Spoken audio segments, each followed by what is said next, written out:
अस्सलामुअलैकुम to my channel Noor FM radio Pakistan. कैसे आप सब लोग? उम्मीद करती हूँ ठीक होंगे। अगर नहीं भी है तो आप सबके लिए बहुत सारी दुआएं। ये देख रहे हैं, ये जो है ना, ये चाय नहीं है, ये कॉफ़ी है। लड़की बिगड़ गई भाई, चाय से कॉफ़ी पे आ गई। नहीं, ऐसा नहीं है भाई। चाय की अपनी कोई अलग ही लेवल की पहचान है, वो हम नहीं इधर उधर कर सकते। बस आज ऐसे मूड हुआ बहन का और हम लोग कॉफ़ी बनाओ तो मैं भी इंजॉय कर रही हूँ।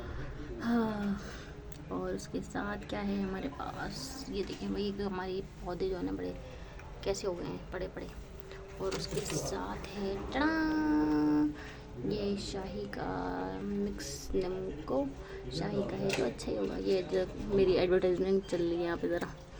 फिर तो कभी कभी खुद को पार्टी दे देनी चाहिए इस नमको और इस कॉफ़ी के साथ। वैसे तो चाय होनी चाहिए थी, लेकिन आज चाय से ज़रा हट के मूड था तो इसलिए। और बहुत सारी बातें करने का मूड है, लेकिन समझ में नहीं आया क्या करूं। अक्सर ही समझ में नहीं आता कि क्या बात करूं।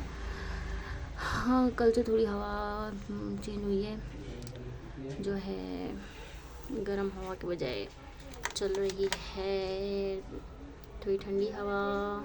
मौसम थोड़ा ठीक लग रहा है, इसलिए चले चाय की बजाय कॉफ़ी रख ली आज हमने। तो चले फिर, आप बताएं किस तरह एंजॉय कर रहे हैं अपना टाइम। फ़िलहाल तो हमारा ये चल रहा है। सीन्स चेक करें भाई, सीन्स चेक करें। और उसके अलावा बहुत सारी बातें इंशाल्लाह होंगी अगली वीडियो में। तो फिर अपना बहुत सारा ख्याल रखिएगा। अल्लाह हाफ़िज़।